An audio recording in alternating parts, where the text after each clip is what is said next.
How is everybody doing today, this fine Monday, October 6th, 2025? I'm Brian Collins, your host of the Daily BLP. Today is episode 70, and there's a lot going on today. It's just going to be me today. That's okay. Wanted to cover a couple subjects over the next 30 minutes ago. Thank you so much, everybody who are joining us in around the world via whatever platforms you find us. Thanks so much for giving us your time. I know there's a lot of things you could be doing with it right now. Super excited you're here with me. So let's get right into the show. Well, today is officially day 6 of the United States government shutdown. About 750,000 or so U.S. government employees are furloughed, taking some time to rethink their career options or rethink the people possibly they voted for to be in whatever offices they inhabit. Can't say, and again, don't want this to be too flippant, can't say that life has changed much. 750,000 people is a lot of people. But as far as, everyday workings of my life, getting work done, spending time with my family, going to church, hanging out with my wife, all that fun stuff. Life has gone on, but no less important. Thought I would share something cool that I kind of found. Didn't know if you guys saw this or not, but I found, if I can find it here, I will pull it up. Yeah, this I thought was kind of cool. Let's see how we work on. I'm going to share a little screen here. Let's go to, no, not my entire screen. This big guy right here. I'm going to share that. You guys should be able to see that okay right now, right? No feedback, but I believe you can. All right. So this is the whitehouse.gov site. So apparently, again, shows how much I know about the inner workings and, exterior windows that see into things happening in our government. Apparently, every time there's a new person in administration in the White House, the website for the White House gets updated. And this right now is what whitehouse.gov looks like. Basically says Democrats have shut down the government. Of course, to take advantage of some finger pointing here. But what I thought was kind of cool is, maybe you guys will too, is this is pretty neat right here. This little part of the page that shows the two maps is, I think, wicked cool, because look at this. They are interactive. I can hover over a state and it gives me information. Now, granted, all of this information is, I haven't looked at. I looked briefly at this letter in Wisconsin because that's where I am. But it's basically some, information to tell why the Democrats are dumb and the Republicans care more about America. I'm not here to say one way or another, but I just thought it was kind of cool that the website was interactive. Another thing I thought was kind of cool on this side, it's showing you can click on the state to get a little input into the impact. Now, take all this with a grain of salt. I don't know what's feeding all this information. But for instance, we don't want Michigan. Michigan's a great state. Lived there for a while. But let's focus on where I'm at here, just because I know what Wisconsin looks like when I step outside. All right. So what it's saying is the potential impact, a decline of 234 million each week, equivalent to 1 billion per month. That's a lot. That's a lot of doubloons. I'm going to just say that right now, but I have a feeling it's a bit overestimated. We got to make sure, right, that we make this seem really, really, really, really bad for everybody in the world and in the U.S. Increase in unemployment because of this situation by 800 workers. About 30,000 government workers are in the state of Wisconsin. That just blows my mind. That's bigger than most cities in this state. Are furloughed in the state or working without pay. That makes up 1% of the state's workforce. That's just mind-boggling. SNAP benefits impact after 30 days, 689 total enrollees, 267 of whom are children. About 59 million in SBA loan distribution is being delayed. and around 151 million federal contract spending cut.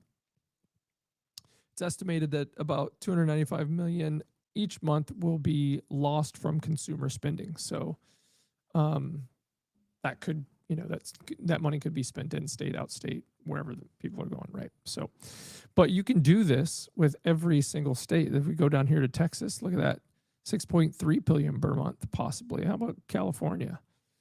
9.2 billion per month. Oof. Let's go over to the great state of New York here, looking at about 1.2 billion per month. Not near as much for such a populous state. How about Florida? About 4 billion per month.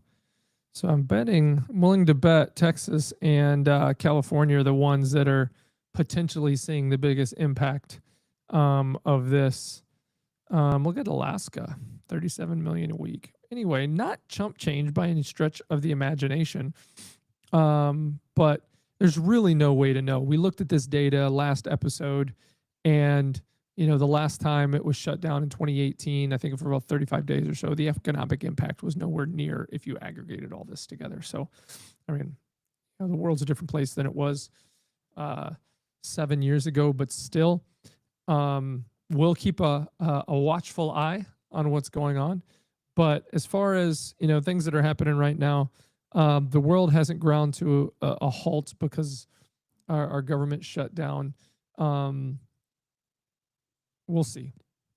We'll see. This whole political standoff in our government is what's really causing it, right? One side wants to spend a lot of money. The other side doesn't want to approve that budget. We need some cuts. We need to trim the fat. Listen, I'm all about our government spending as little money as possible to get the key core functions of its job done. That's just my take on it. Yeah, here we go. So, I don't think this is going to last forever. I think it's somewhat of a publicity stunt. Both sides are using this situation to try to kind of shoehorn their each individual agendas out in front. But if we were to go by the way a majority of people voted most recently to put the people in office who are in office, that's whose interest should be getting served here, and we'll see if that happens. Moving on, wanted to talk a little bit about a big business transaction that happened last week on the 29th. Didn't get a chance to move down the list and cover this too much, but a huge organization was purchased by a private consortium last week. This organization, known as Electronic Arts, has been in the video game industry since I was a wee little lad in the 80s. Of course, if you know anything or even very little, you're probably familiar with, the formerly called John Madden football series. Now it's just Madden, and then every year a new game. It's a big deal. I haven't bought a Madden game in so long. I pretty much stopped playing when it went heavily online because I just didn't enjoy getting beat in the game of football by, 9-year-olds talking smack online. So I found it infuriating. So I just stopped playing. Plus, again, it's a timing thing. You got to pick your poison if that's your hobby. But it's a big deal. It set a record for the largest private firm acquisition in the industry, $55 billion buyout. Now it's not completely final. If everything goes through and it happens, it's probably going to finalize. Sounds like early 2027. So that's a little ways out. A lot can happen. But what are the implications of that on such a massive industry, right? So video game industry is bigger than most entertainment businesses combined. It surpassed, Hollywood and the movie industry years and years and years ago. It costs so much to make these games now. It takes so long for them to come out. It's a weird industry. Prices are going up. Like, if you wanted to buy your kid a video game system 5 years ago, the same system now is I think the prices are going up by 20 or 30% just for that piece of computer equipment. Like, that's unheard of in this industry. I mean, I've been buying video game stuff since I was a kid, and it's always been the pattern is it comes out, and as the years go on, they find out a way to make it cheaper, faster. Therefore, they charge less for it, get more of them into the home, and then they sell more software, right? And typically, they're selling these things at a loss on the front end anyway. But for the first time that I can ever think of, 5 years into what they call a cycle of a generation, prices have gone up, and you can, I think these big businesses that make these things like Microsoft or Sony or Nintendo or whoever, they're taking advantage of the climate economically, and blaming things like tariffs and stuff like that. But listen, they've had ways around these things, and they still do. It's really a matter, I believe, that they know that people will spend more than they've currently been charging in order to get the entertainment that they desire. I can remember years and years ago, I was still in college. This was the early 2000s, and I needed a part-time gig. So I took a part-time job because one of my best friends was working there already at an EB Games. Now it's called GameStop. It used to be called EB Games. It's in our mall. It was super popular back then. And I thought it was so cool that I was working there because I liked video games. I was in college, and it gave me access to a lot of stuff and things like that. But I remember the manager told me, and this was right around the time that the economy was kind of on a backslide because the whole .com burst and all this kind of stuff, early 2000s, and people were strapped for cash, for real. Like, no one was getting raises. People were having trouble finding jobs. There's all kinds of this stuff going on. But we saw more and more people come in every day, every payday, all the way through the holiday season. People were just dropping money on video games. Boom, boom. Pre-ordering things before they come out, buying things, trading things in. And these are people who were coming, and I'm not necessarily trying to stereotype people, but these aren't people that were high income earning folks. You know what I mean? Good people. But you could tell that they got that paycheck and they were using more of it to buy some video game stuff than to pay the bills. Okay. And I said, man, that just boggles my mind, because I was a broke college kid at the time, and I tried to get in on some games when I could, but that maybe meant I got one every couple months because I put some money aside or something, or I convinced my wife, now at the time girlfriend, who was actually done with college and making some money, to buy it for us. But he said to me, the one thing that never suffers in a downed economy is entertainment. He said, and I don't even remember the guy's name, and he's not necessarily the smartest guy in my life, but it made sense. People will scratch, claw, bite, use money that they should have been using to eat or pay for more important things in the priority chain to get the entertainment they need to take their mind off the stress and the problems that are happening around them. It's absolutely true. I've been through times like that with myself. Whether it's stress eating for entertainment, stress binging a show or a game, or just plain procrastination, in order to avoid the responsibilities that need to get done in a tough time. But people will pay for entertainment, and the industry will continue to raise prices, whether that's on the games or on the systems or on whatever, until they get a point where it goes the opposite direction. It hasn't gotten there yet. But back to this acquisition, a lot of things can happen. Could be good, could be bad. It's private, so it's going to take them from a publicly traded entity to a private entity. That could change some things around, let's say, the creative space in making their games. Maybe they start making things that don't just try to give good quarterly reports back to the board of directors. I don't know. That could be a good thing. Who knows? A bad thing could mean layoffs. I looked it up when I was doing a little bit of research on this story, and EA currently employs about 14,500 people. I don't know how exact that is, but it's probably within a plus or minus a few hundred people standard deviation. And that's a big company. That's a big company. I said, wow, 14,500 people employed by this one company. I'm like, okay, what in the last year or in this current year, what have those 14,500 people produced of value for the company? So I looked it up. What games have been released by EA this year? So I'm sorry if I miss a couple. This is just a list that I got. NHL 26, FC, their soccer game 26, Battlefield 6 is coming out soon, Skate.tm, Madden 26, College Football 26, UFC 26, and F1 25. That's 1, 2, 3, 4, 5, 6, 7, 8. There could be a couple stragglers in there. I don't know.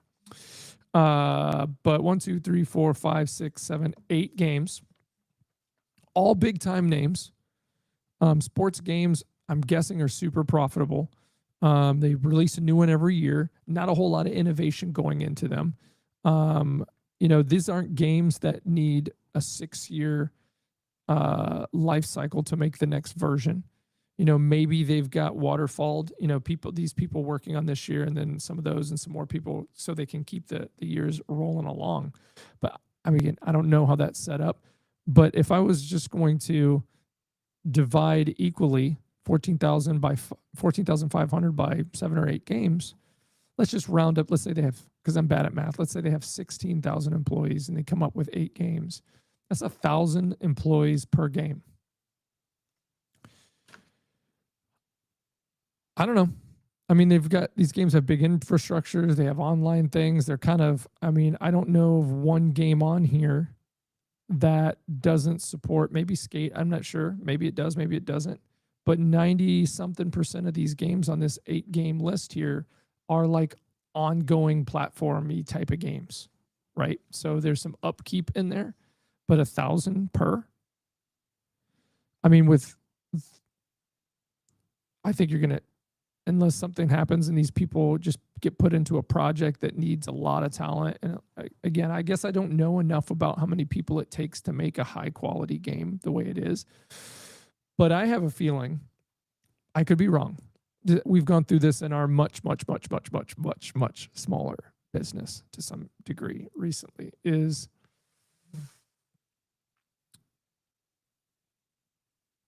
lacking the proper organizational oversight and a real true understanding of what's going on and who does what and how much of that what can be done per person. You can balloon out of control and it will absolutely choke your business to death. Maybe that's how I'm going to segue this into, what it's like doing business in my world. Is we got to a point where between our office, our people in the US and our people in our India offices, we were upwards of 300 people. And it was cool to let people know that when I'm out talking with people in business meetings and people are asking me about my business and they're like, well, how many people do you guys have? About a little over 300. I'm like, wow, that's amazing, right? And I'm like, yeah, it's a lot of people. And they'd be like, well, what was your revenue? I'd be like, well, 2024, we went over 3 million. And smart people, I'm not going to say dumb people, but people that don't understand how that works. People don't understand how that works or would still be impressed. Oh, wow, that's amazing. Good job, man. Blah, blah. But people who understand that number were like, how the heck do you make ends meet? I don't know of any companies that can employ 300 people on only $3 million revenue. Well, part of it is that a great majority of those folks are in India, and the salary ranges per employee in that side of the world is a fraction of what it is here. We had a talk a couple episodes back. I wish I could tell you which one it was. Go back and listen to that when you'll understand that a little bit more. We are by no means a slave labor, any of that kind of stuff, right? We pay our people well for the market that they're in. You can't take people in a market that it has an expectation of A and pay them 8x A and think that that's going to work. It just doesn't work. Anyway, that being said, what I kept realizing is that because margins were getting so paper thin for us, I kept going back to my business partner and saying, man, something isn't adding up here. We have X amount of monthly recurring revenue. Let's just say we have $100,000 of recurring revenue for our revenue cycle management clients. And we have 150 revenue cycle management employees, 99.9% in India.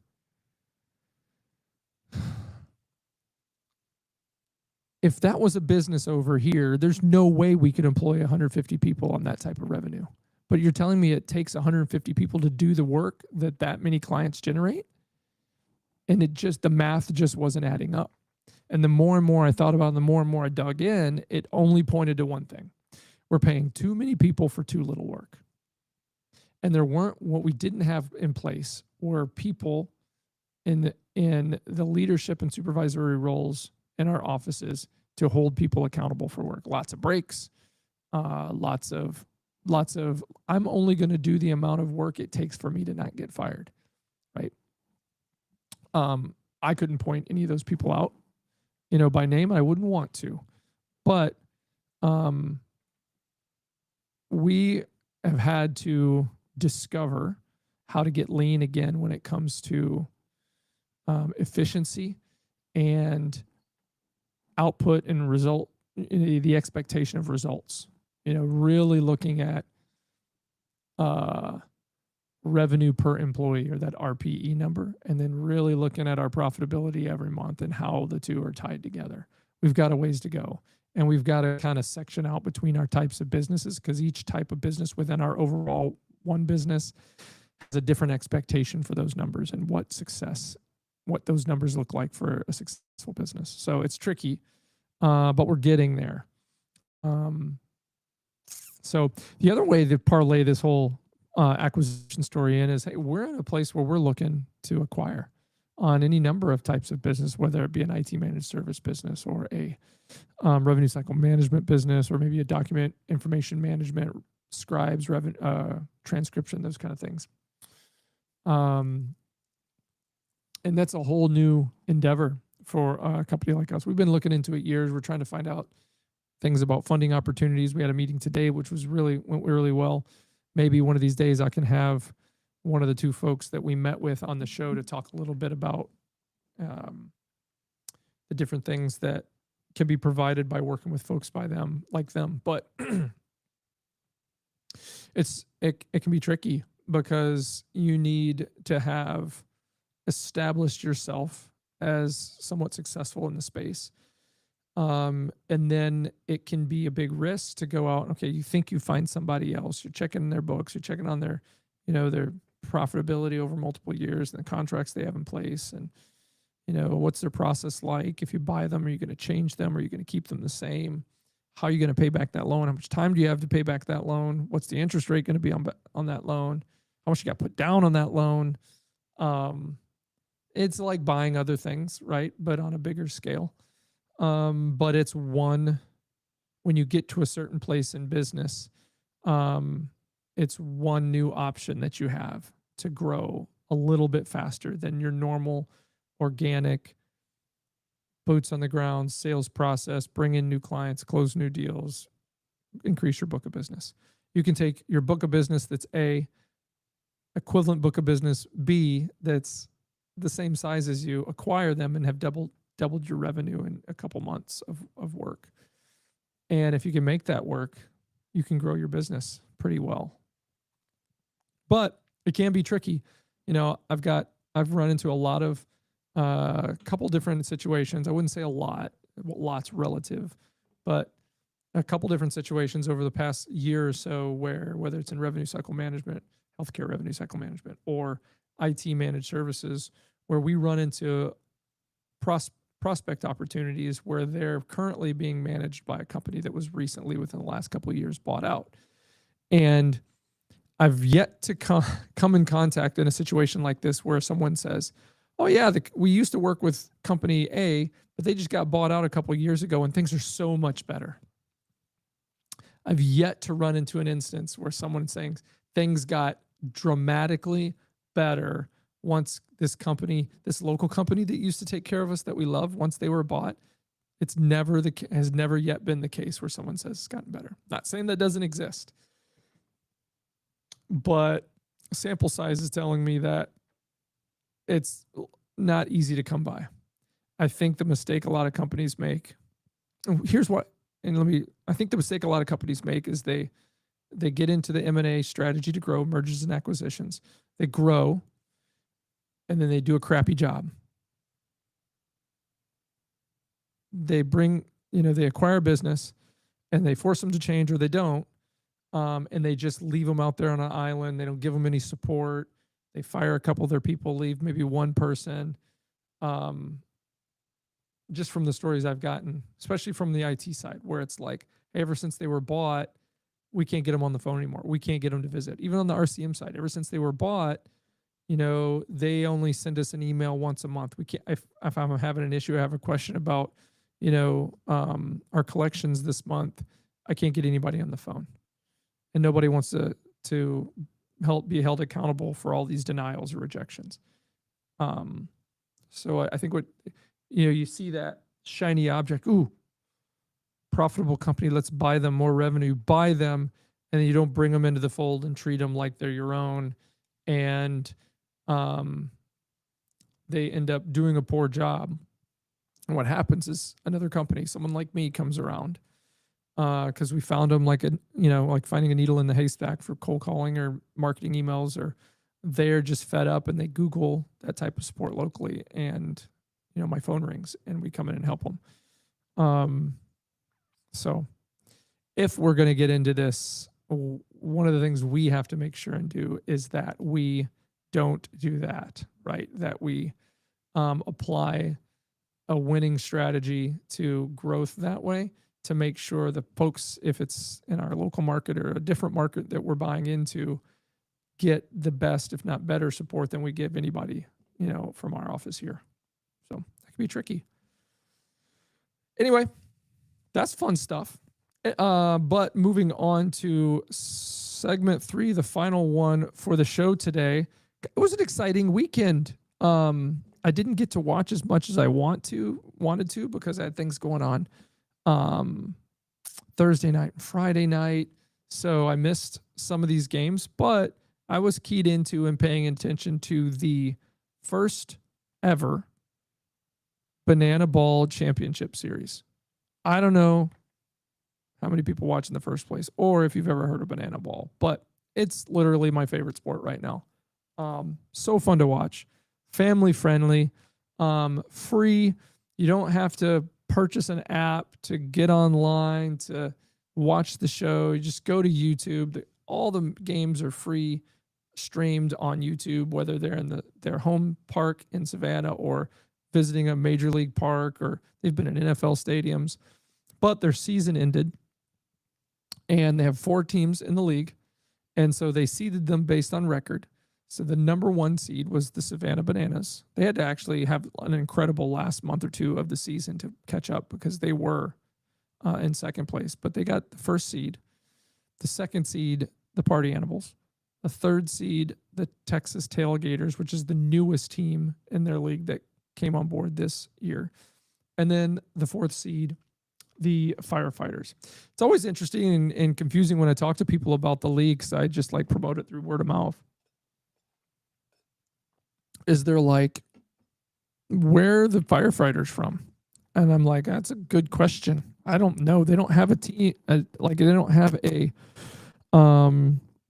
city associated with them. So I guess they're from Savannah. I don't know. I don't have the answer for that yet. And where are the Party Animals from? I don't know. They were just the second team that was made from people from the first team. And they split them and they added some more people. And there's actually another team that doesn't really count. They're called the Visitors. It's kind of funny because anywhere they go, their name's on the board. It's super easy to deal with. They're gray and I think blue trim, but that's kind of their developmental team, or as they go out and find players from all over the world, and then they play on the Visitors, and then they can potentially make it to some of the other teams or create other teams out of those guys. So anyway, this past weekend was their championship series, their quote unquote playoff. Only 4 teams, not a whole lot of games that need to happen to get to a championship. But the seeding was number 1 versus number 4, and then number 2 versus number 3. So the Savannah Bananas, my favorite team, just because, come on, they're named after bananas, and they look, I don't know, they're fun. The Savannah Bananas played the Firefighters. Game 1 Thursday, the Bananas lost. It's a close game. 1-1 after the full game. They had to go into a showdown, which is how they handle extra innings. Banana ball doesn't go on to the 10th, 11th, 12th, whatever innings. They go to a showdown. And the way showdowns work, if you don't know, let me tell you. The showdowns work in it's one fielder, one pitcher, catcher kind of counts because they interact to a degree, but it's really one fielder, one pitcher versus the batter. It's technically 3-on-1, catcher, pitcher, fielder versus the batter, the first round of a showdown. Each team gets a chance to bat unless the first team hits a home run, then it's automatically over. Home runs close down the showdown.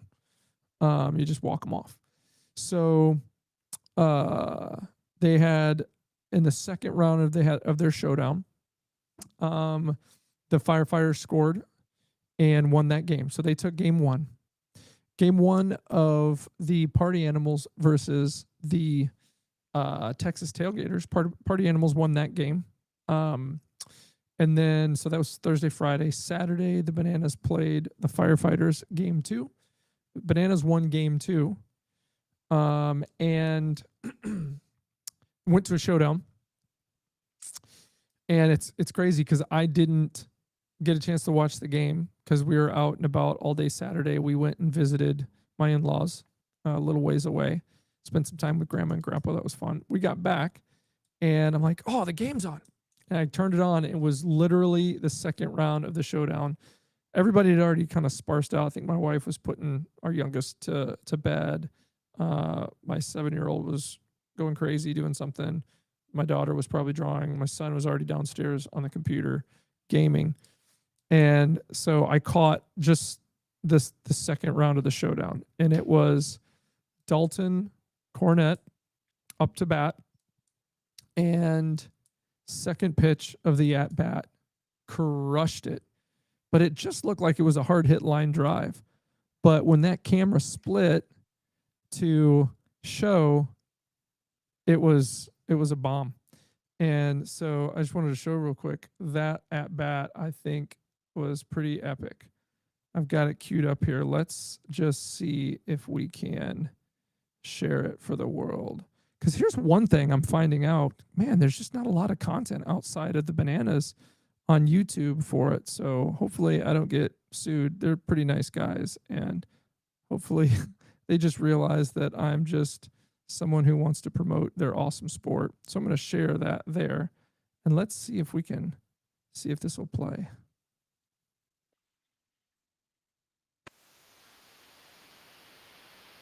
Oh, here we go. There we go.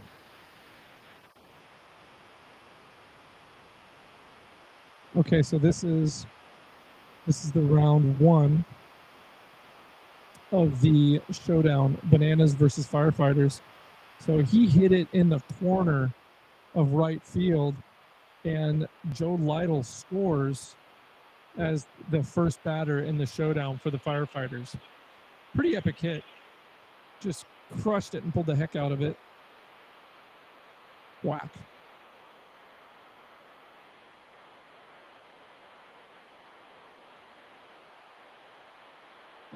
Yeah, if he would have had a little bit more under that, that would have been the game. So the way it works in a showdown, if no matter where you first batter next, if you hit a home run, it's game. So after round 1, Firefighters are up by 1.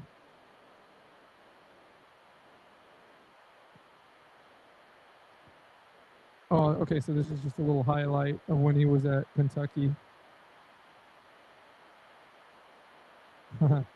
So Johnny Hummel pitching for Kentucky a few years back.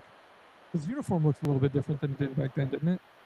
I don't know, I'm digging it. He's got a little Lightning McQueen on the side of his head. Got the checkered flag.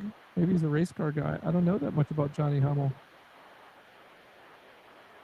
Apparently, he's not a big fan of his top two buttons on his shirts or sleeves, which you find a lot in banana ball. The dudes and dudettes, because there are women on these teams. I think it's pretty cool. And here you have Dan Obers. He doesn't even like buttons at all. I think he gets his jerseys ordered with no buttons. Not sure about that for sure, but he definitely likes to roll up his sleeves. I'm not sure why he just doesn't cut those off, or maybe have a seamstress take care of that for him. Seems a little annoying to have to deal with sleeves if you don't want them.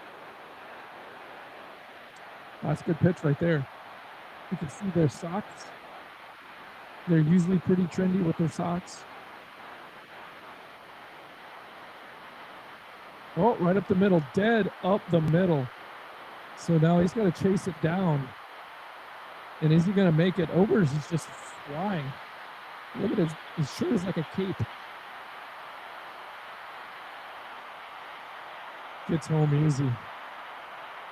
All right, so that's round one of the showdown. So I didn't even get to see this part live. I didn't come in until round two. This was already done.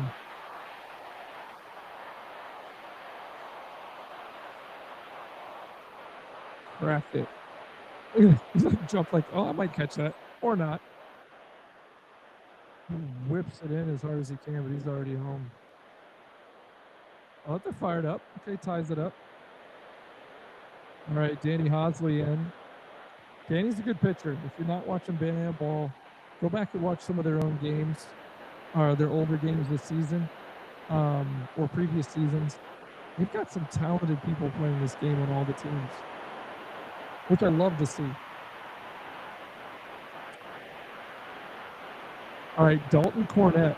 It's funny, the first game I watched this year, months ago, he was up to bat. I think they were playing the Party Animals. I saw him crack a home run. I was like, wow, that's some power for a smaller dude. He's not a big dude. Look at him. He takes a low and inside ball. It's not. You might want to swing at that sometimes. Here we go. And look at that. You heard that off the bat. And it looked like a line drive. It didn't look like a homer. But this is it. My banana fan dream of seeing the Bananas win the first ever Banana Ball Championship Series was dashed by one swing of Dalton Cornett. It's okay, because here's the deal. This is actually pretty cool. Before this game happened earlier that day, I knew it was happening, and I told Dak I had so much confidence in my boys in yellow that they were going to win game 2, and then the showdown is, I said, Dak, if the firefighters win, I'm going to buy you a firefighter's hat. And they're about $40. Hey, if you buy stuff from the Bananas online and stuff, no tax, no shipping. Awesome crew. Anyway, so now I got to buy a hat. I got to buy a banana ball hat. But we have to, I think, since we were willing to watch the showdown for the Bananas, we might as well watch the showdown for the Party Animals and the Texas Tailgaters, because their game came down to a showdown too. So what happened? Game 1, Party Animals win. Game 2, tied up at the end of game 2. If the Party Animals win the showdown, they win the series and go on to the championship game. If the Tailgaters win the showdown, they have to go down to another showdown because there's no third game in this series. So I've got this queued up here too. Let's take a look real quick. And oops, not that one. I gotta switch over here real quick and move it over to this one here. Bear with me, ladies and gents. Here we go. Share. All right. Here we go. Oh, look at that stash. Look at that beautiful mustache. It's blue. Nick Lopez, 2 walk-offs and 3 opportunities in 2025. That's pretty good.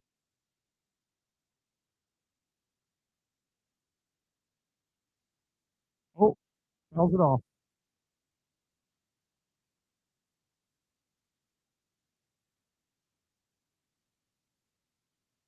crazy seeing the footage and the games that I've seen of this series.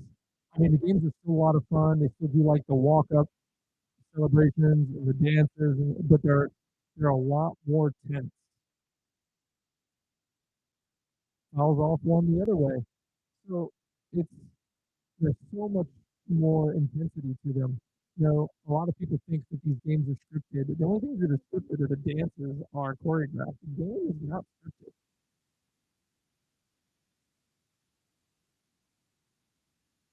Oh, that one's foul. Back the other way. Way ahead of that one. Took it for a ride though.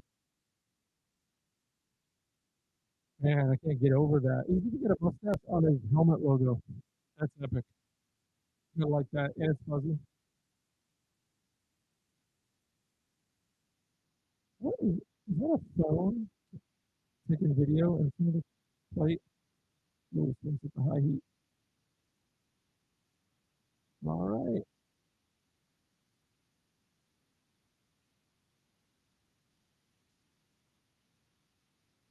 Now Gillespie's going to see if he can rein this thing in.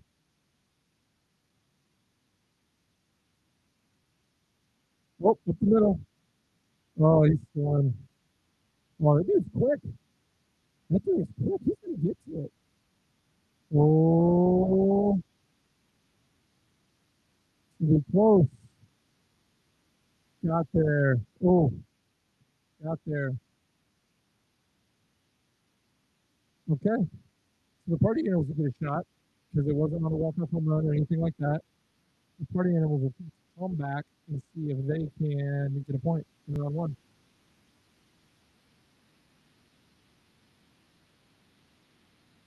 Oh, tell you what, he ran that ball down.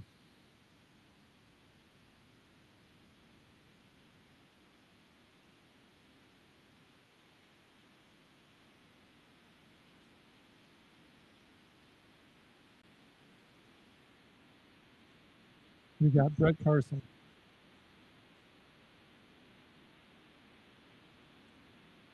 Doing a little bit of warm up.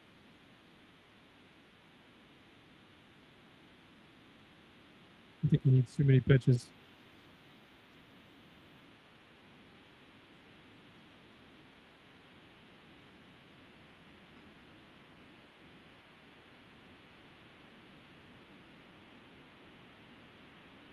Reese Hampton.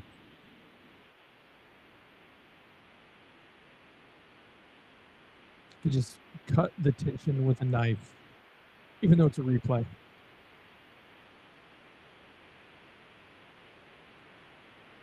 Should I make this full screen? Is that going to show up for you guys pretty good? I don't know.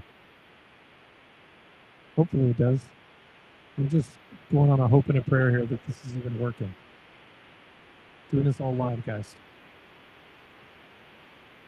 All right, what do we got? Ooh. In the turf. What do you guys think of all these new turf fields in baseball? We're putting up one in the high school where I live. It looks super slick, but I don't know. I feel like we're kind of going back to the AstroTurf days. Maybe the quality and the softness is better, but I don't know.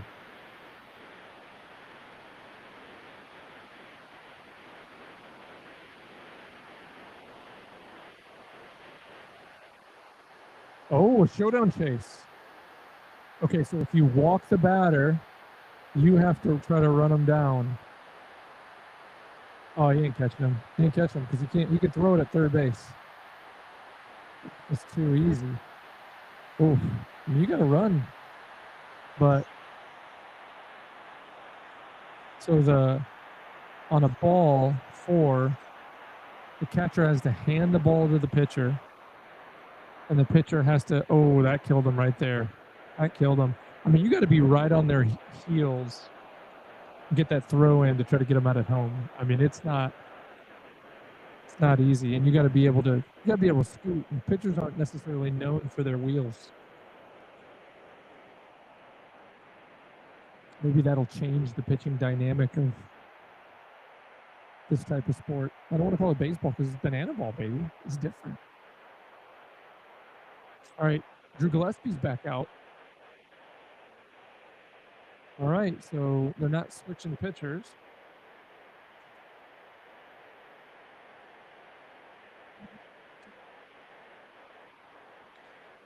All right. So high budget camera work here. Look at we got like an iPhone back there on a little tripod. Get it where you can get in. Oh, there goes the man himself in his banana suit. Love it.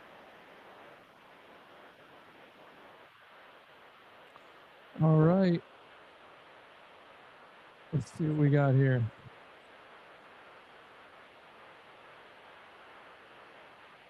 Oh, is that a slider? It's a good looking pitch. He wanted it again, but he held off on it. I don't know what happens on if you hit a batter in a showdown. Hit the limp.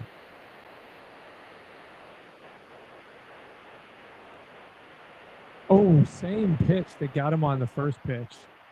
He really wants it, but he can't hit it. I'm not saying I could. That was a slick pitch. Oh, tried it again. Got a piece of it. Oh, somebody's been drinking a couple beers. He's got a little bit of a gut back there. That's the tailgaters, I suppose. 2 strikes. Oh, fandom.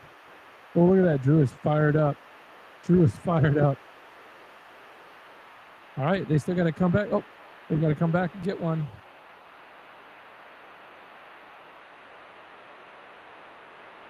You got to come back and get one.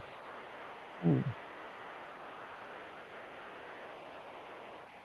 It would have been a ball, too. It was in the dirt or turf.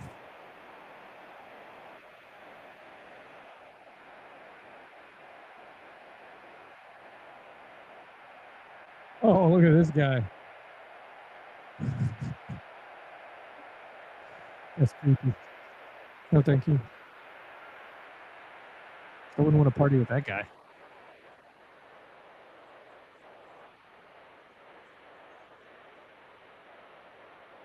One for one, huh? I like his hat. I love a good cowboy hat. Never been able to pull one off.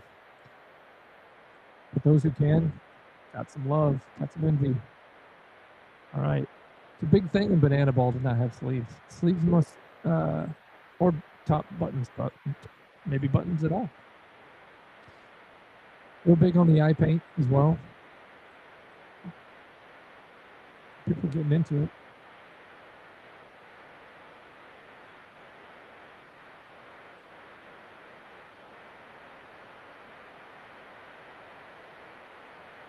All right. I know this dude could hit. Skull could hit. Sorry. Didn't mean to yawn. Skull can hit.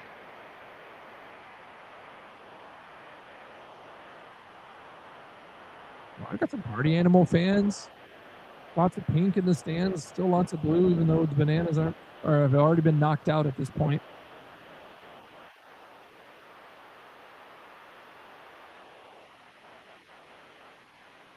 Oh, that was a good looking pitch right there. Did you see the movement on it?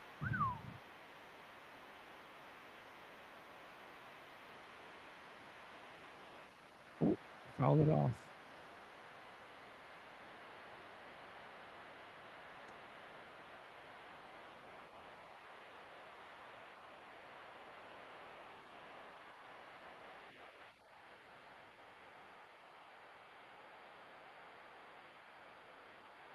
Oh, that looked good to me. Let's see the replay.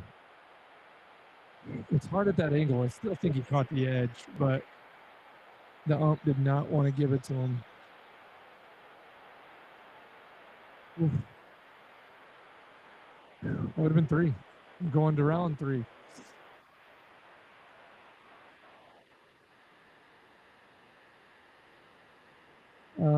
Two balls, 2 strikes. There's no other fielder in round 2. It's just the pitcher and catcher. Oh, 3 balls. You got to put one in there. Yeah, put one in there.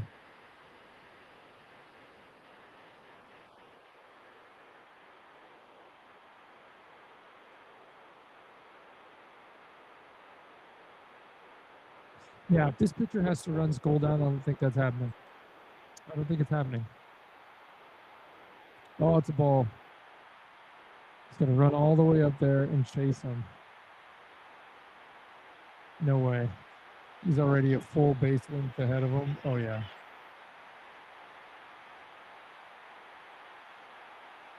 Party animals win. That's how it rolls in banana ball, baby. That is how it rolls.